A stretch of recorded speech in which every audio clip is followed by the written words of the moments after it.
Great. Okay, a few more people rolling in.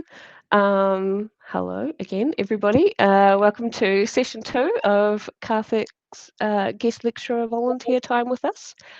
We're going to have a bit of it's called a fireside chat. So it's a bit of a informal but structured interview, conversation, back and forth. We'll see what happens.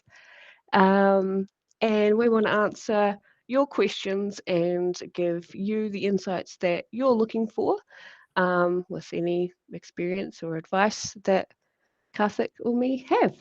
So the Slido is up and it's also on the meeting agenda. And how are you doing today, Karthik? We'll start there. Easy one. Not too bad, thanks.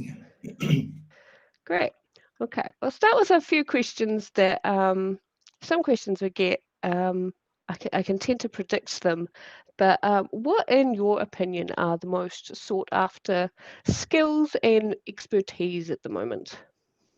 It sort of varies depending on the job.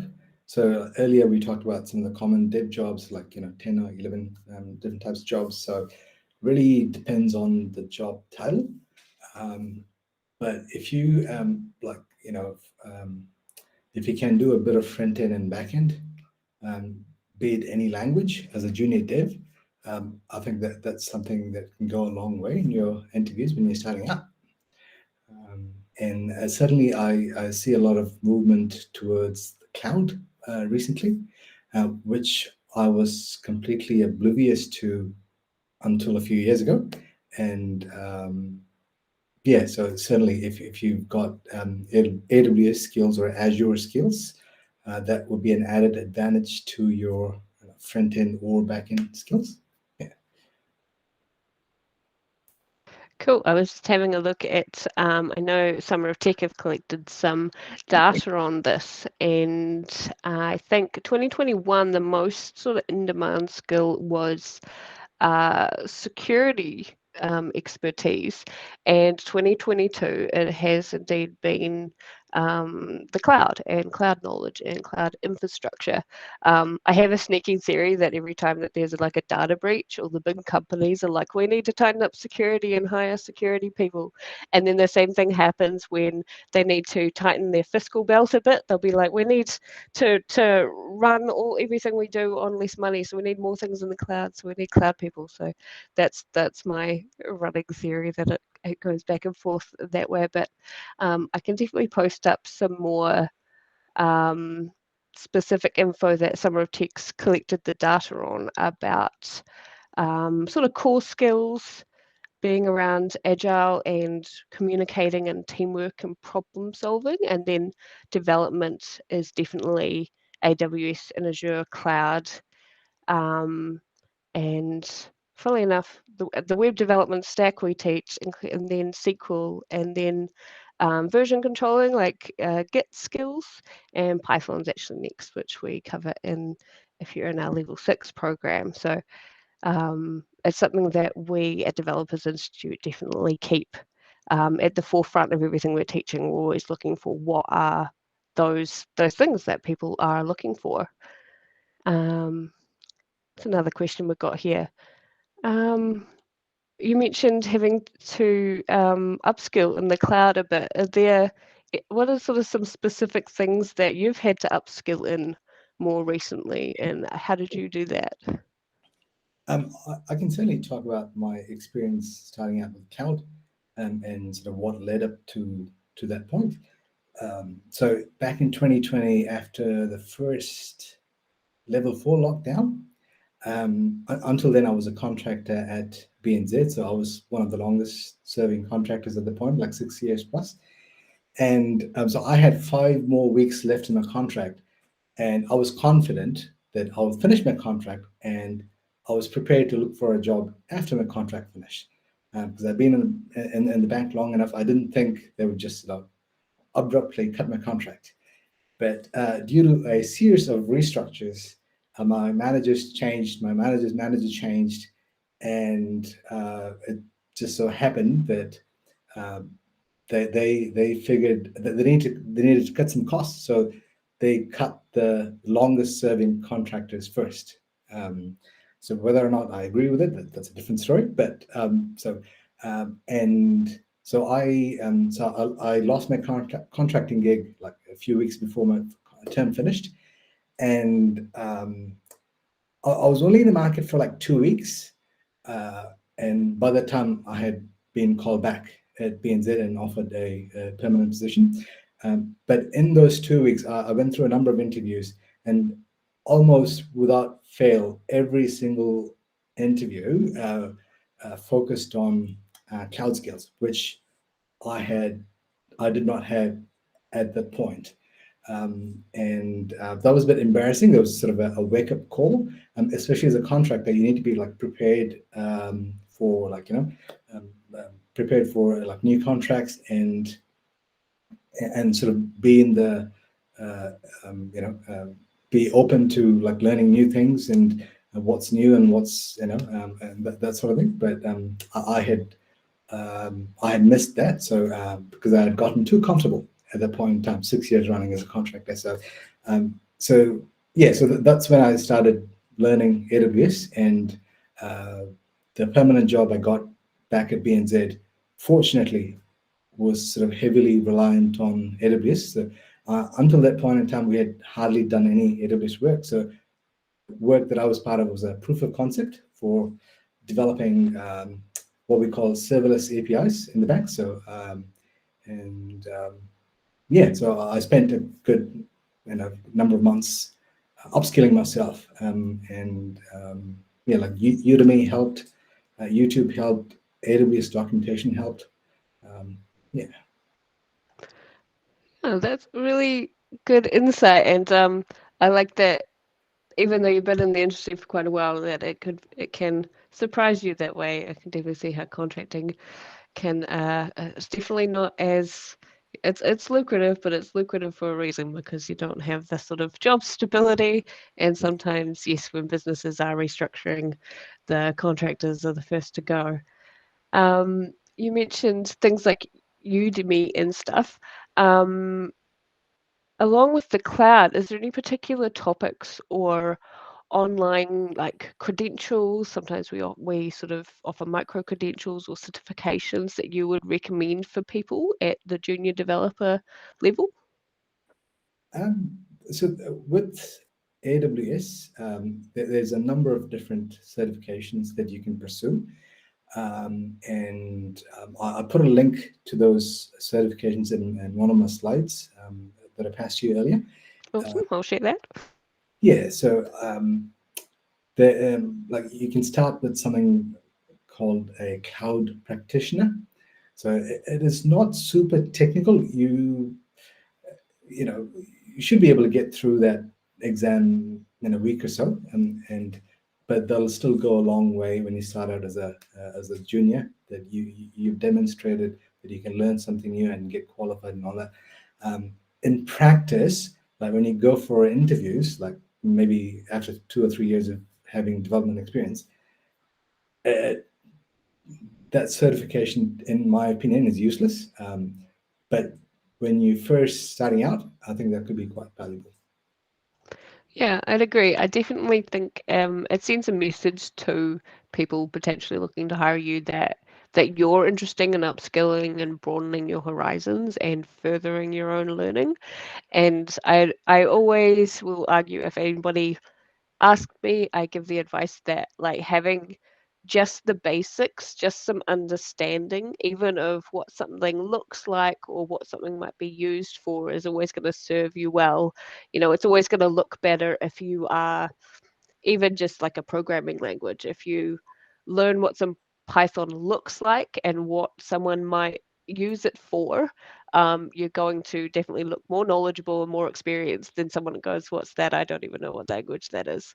So Yeah, I always advertise those kind of 101 classes, just get a little understanding of what's happening. And with things like AWS and cloud, especially the interface, there's a lot it can offer, and it is like you ask anybody, it's quite complicated. So I think just getting that first layer of like demystifying what it looks like for you is definitely definitely helpful. Yeah, absolutely. Yeah. I'll just briefly bring up the different exams, and just so I can Cool. show the exam that I'm referring to. So I've not personally done this, but I know a lot of people have done this in a week or less. So the cloud practitioner. Um, so once you've done this, I would highly recommend the developer associate exam, and this is quite a complete exam. You get to experience a wide variety of AWS services, and those services are sort of uh, you would use them as a cloud developer. So it's not something that you would just learn and forget. So most of the services in the developer associate exams are very useful and handy to know. Cool. Yeah, we as an education institute, we have access to AWS Academy, and we're an official educator, and that means that I think it's some of the things that make up that cloud practitioner foundational topic. We have access to be able to offer some of those like online courses, and people can get like micro credentials. So I'll be able to release a bit more information about that tomorrow, and that will be available for people to do over the summer or if they request at other times. And it's generally sort of 10 to 20 hours of just going through and learning and videos and things, and then you get a little like badge at the end of it that says you know some stuff, and you can put that on your resume and on LinkedIn, and it looks really good. um, but that actually leads me to think about a bit more about applications and interviews, and um, when people are juniors, there's definitely, I think people really like to hear all the kinds of opinions about, you've got resumes, you've got cover letters, you've got interviews, you've got entire application processes and all sorts of different opportunities. Um, what kind of experience, maybe that's not so technical, what kind of maybe like transferable skills do you think people should be emphasizing in that kind of job application process to maybe help them get to the top of the list? So maybe they've done some extra certifications to sort of bolster up their technical knowledge base. What else do you think people are looking for when they're sort of hiring juniors? A decent project that you've done as part of your courses that I think goes a long way. Something that is sort of relevant to the job. If it is relevant to the job that you're applying, that is even better. It may or may not always be the case.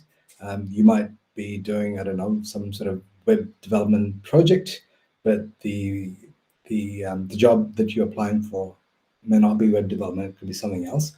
But it's still it shows initiative on your part, in my opinion, that sort of you've done all this work. And um, I'm a strong believer in that uh, in software, like any programming skills is transferable.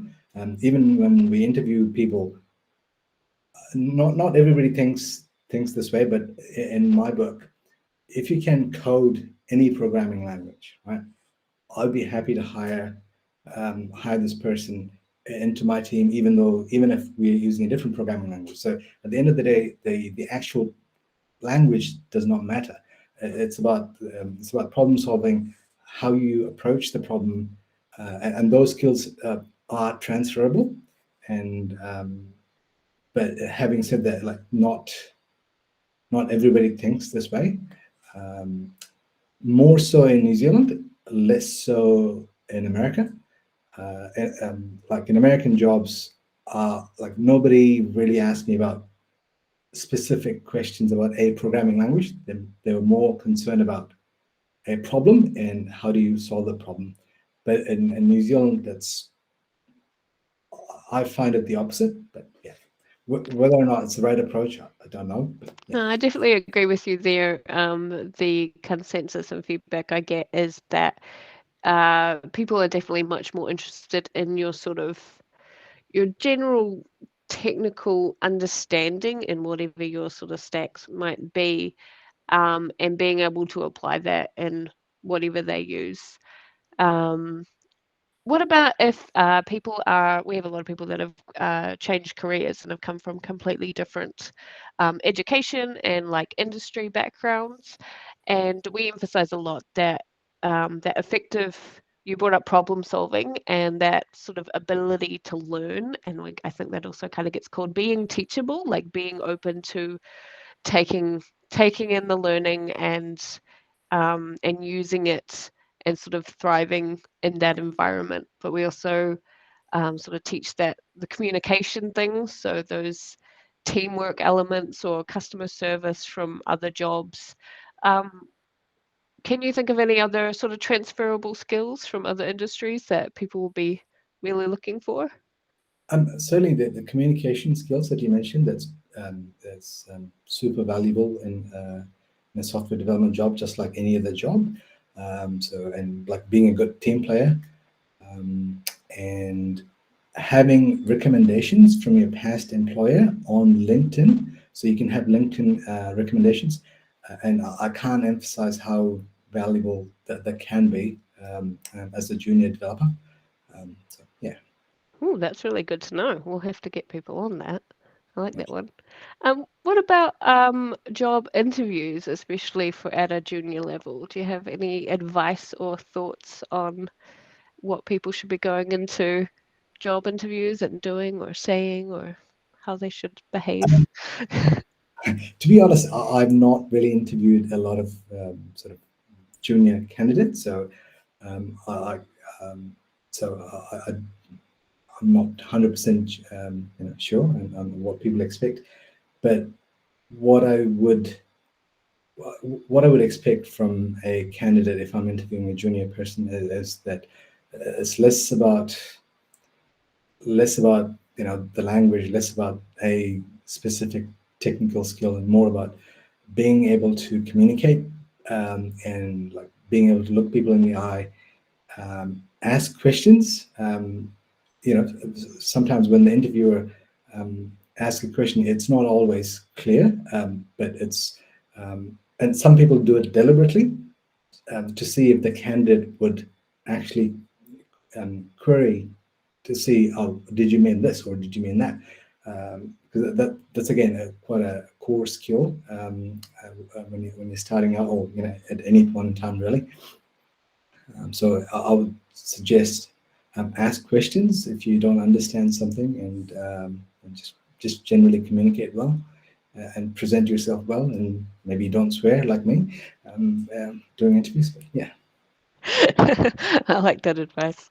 Um, Sometimes hard to remember when you're in the interview, but best to save that till later. Um, there's a question here. Can you recommend any resources for getting better at problem solving in general? That's a good question. Uh, Leap Code is supposedly very good. I've got a subscription to Leap Code, and I've not had the motivation to do it. And uh, Udemy generally is great for all things software, so that could be a good resource as well.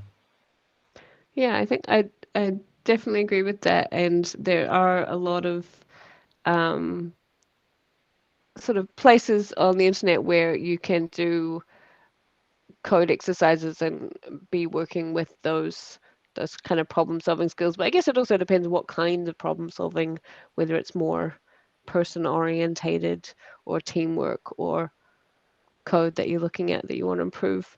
And you mentioned LinkedIn before. There's a question here, any advice for how to present yourself really effectively on LinkedIn? What's your approach? So we want recommendations from former employers. What else? Um, I would say maybe this is something that I learned from a video that I watched on Udemy a while ago. Um, Apparently, if you edit your LinkedIn profile, even if it's just adding a comma or a full stop, that supposedly you're more likely to be found, because you're deemed to be active on the platform. Yeah, that's something I did not know this until very recently. I And believe that 100%. That you hear it first. If you heard it here first, trick the algorithm, and that's how you succeed at LinkedIn. yeah, um, But in general, I would definitely agree. Staying active, keeping it up to date, just sort of checking in every once in a while, and yeah, yeah, you sort of show up for people more. I think if yeah, they and also it gives you the opportunity to network with people who you may or may not know personally. But that's okay. I mean, yeah, yeah. Yeah, definitely. I think that leads to the next question here, which is how do you stay up to date with what is happening in the industry? Because I know one of my first port of calls is LinkedIn for what's happening and who's doing what and who's working where and what companies are announcing what or what jobs are happening or opportunities. Um, yeah, I've been pretty slack as I get older on this. I used to be more up to date on like what's happening and this and that. Um, yeah, so maybe LinkedIn is a good start. Um, I but know Lance would recommend Twitter. That's another one. oh, I don't even have a Twitter account, so Neither do I. or a Facebook account. That's great. Yeah, I think just keeping tabs on like I know on LinkedIn I follow a lot of companies that I want to know what they're doing. I want to know what kind of opportunities or events or things that might be coming up. Um, for me in my job, and so I can like share it with everyone at DI. But in general, it's you can follow all sorts of people from all sorts of companies that make pretty big decisions. And um, I also follow things like Free Code Camp and all of those educational um, things online, and then like LinkedIn Learning, because whatever they're kind of offering or whatever they're sort of saying, have you heard about this new thing? It's like, well, they're probably doing that for a reason. So when like at work, when I have a problem that I need solving, I like copy pasting because, as I said earlier, I'm very lazy. So if someone's already done the work, I don't want to be reinventing the wheel. So I just find code, and that's something that I'm very good at: finding code to copy paste. And during this process of finding code to copy paste, I predominantly use this website called Stack Overflow. It's quite popular, We're definitely familiar. Yeah. and You so cite everything that you copy and paste though, don't you, Karthik? yeah, of course, Yeah. yeah. Yeah. Every tiny little thing, definitely. Yeah, and as part of this process, someone's always, providing suggestions. Oh, yes, you can do this way, but you can also do it this way. And there's a new framework available. There's some new tools available, and all that. So even that is in itself is quite a good exercise. Yeah. Yeah, cool. Just staying online, staying part of the communication, and I think events as well as where there's a lot of cool sort of announcements about what the next great things in the industry can happen. So keeping tabs on some of them. I've just seen Lance said podcasts are good too, like Syntax FM, etc. That's cool. Maybe Lance can suggest some more podcasts in our student Slack for people that want to stay up to date. Our next question is, are you seeing a shift towards more gender balanced diversity and inclusion in tech? Any advice for women or other underrepresented groups starting out? Oh, it's a great question. I'm not sure if I'm qualified to answer the question, but That's a great answer. um, what I've seen sort of in the last 6 7 years is certainly that the companies seem to be actively trying to have sort of at least a like a 40% um, sort of women in the company, and it varies between um, different companies, and some companies would be able to do that, and some companies may not be able to do that. But it's I certainly I don't know. I think at this point in time, and this could be quite controversial. So again, these are my views, not BNZ's views. Um, At this point in time, I think there's been, in the last 20 years that I've been in IT, there's never been a better time to be a woman in IT, in my humble opinion. There's plenty of opportunities, and especially when people are focusing on, hiring more women into the industry. I think, yeah, I think this is probably the best time. Yeah, I probably agree with you. I think you're right in that a lot of businesses are definitely aware that this is a thing that needs improving and are in the process of improving it.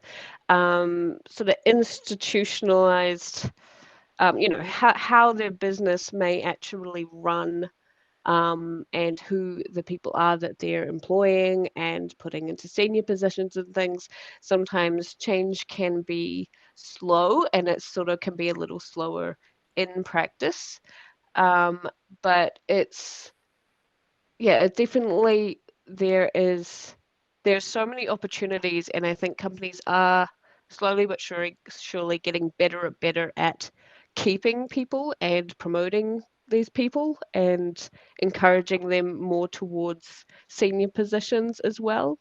I can anecdotally, again, just my opinion, I've seen it shift a wee bit in just the couple of years that I've been having my sort of feelers in what the tech industry is up to, and there's more space being created for people from all sorts of backgrounds and um, or diverse needs and things like that. And the other thing I was going to say was my fiance and my brother both have worked in tech in quite a long time. And my fiance, you might end up meeting her at a talk in the future. Her name is Rita, and she tells a story of being the only developer in an entire building full of men quite a few years ago to now the gender split at the workplaces she's been in is much closer, much closer to 50-50. And so in the 10 years, it has literally changed that much. So we really hope that DI learners can be a part of that change and help kind of make that space, because we've got to get in there to sort of be that change, I think, and pave the way. And then you can all come back and give talks at DI, and then future learners will be like, oh, well, someone just like me made it up there too. That's my plan. It's my evil plan behind the scenes. It's it's quite interesting that, I mean, coming from India, um, there wasn't a 50-50, like, for every guy there's a girl, but um, there wasn't such distinction. Like even back in 2003, some of the best developers that I've worked with, they're sort of so so quick to come up with solutions.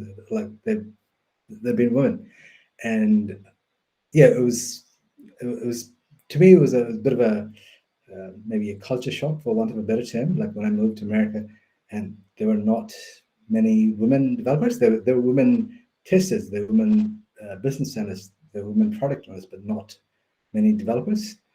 So I wonder if it's a maybe some sort of a cultural thing that's maybe that now that's changing. Yeah. Yeah, I guess we're hoping to change it with our little institute, um, one developer at a time. There's another question here, just quickly before we're out of time. Curious to hear more about some of your contracting work experience that you alluded to this morning, and about the challenges you may have had as a junior or intermediate dev. I really like that question. Is there any challenges, maybe whether they were technical or maybe more a crisis of confidence in your early days in tech? I certainly felt the need to work harder than the other permanent staff, because I was being hired to solve a particular problem because I had said I had these skills. So any new contract that I would start, I would work super hard initially for the first couple of weeks, until I got to sort of an even playing field with the permies. So yeah, and but as time goes on, you don't necessarily have to do that. Like you keep getting better at it. Yeah. Yeah, cool. And I know we wanted to share a wee bit about the BNZ graduate program before we go. Yes, that's a great question. So I got in touch with one of my managers, and he referred me to these slides. Let's have a look. Yeah.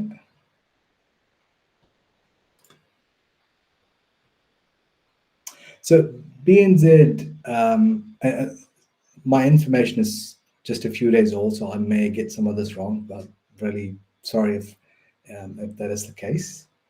Let's see. So as far as I understand, BNZ runs two types of programs. So one is the internship program, and so that's like typically on your penultimate year, and that runs for a few months during summer. I think the summer of tech plays a huge part in that internship program as well. So that's that, but that does not lead to permanent employment necessarily, because the students still have to go back to their respective universities or polytechs and whatnot. So that's one. And the second program is the one that you see on the screen right now. So it's the grad something program, and the applications open late March on the BNZ Careers website, and then there's a process, and by the time you get your offer, it will be sort of October. So it is a bit of a wait, but yeah, and then you start in like February next year, and also.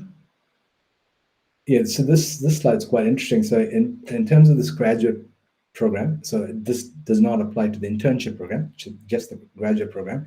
So at this point in time, we seem to have 5 different pathways, and currently we're focusing on the mainframe pathway because obviously, people are getting older and retiring and all that, so that there's quite a bit of demand for the mainframe pathway this year.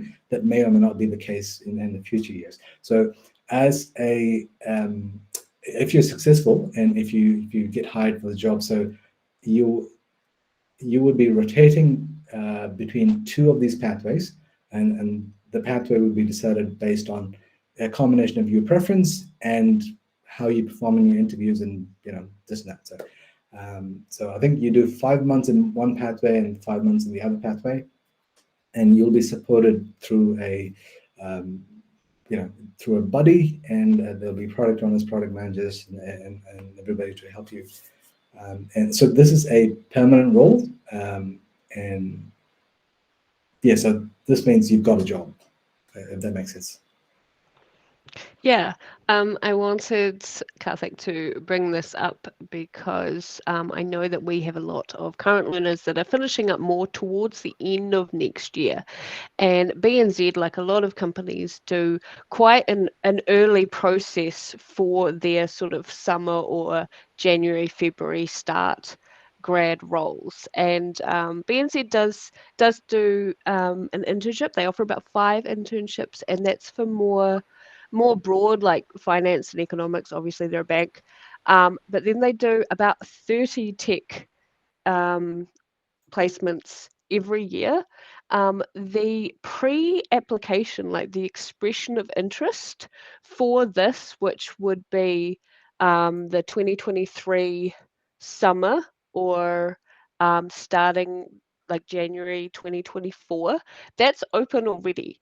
So I can share the link on Slack. You can actually already email them, tell them that you're interested, and then follow through with this process when applications open early next year. And it is kind of an early bird gets the worm. And BNZ does partner with Summer of Tech. So I'm not sure if that means you have to go through their process, but I know that they have done in the past. So it is a key opportunity if you are Auckland or Wellington based to get in early. And you could even say, I went to these great talks by this guy called Karthik who works for BNZ. He came to our institute and he inspired me so much that it made me want to work for BNZ. And they'll be like, oh, I know Karthik, that's great. Definitely nothing stopping you from doing that. All right, we have gone over time, so I'll just check if there's any more questions or if anybody wanted to raise their hand or post any in the chat. Now's your chance. Tomorrow, I'll definitely make sure there's more information up about this grad process, and Karthik is providing me with all the resources that he mentions. So I will post that up and share that all. And tomorrow we have two more sessions. We have Intro to AWS Part 1 and 2. I hope you will all make it there.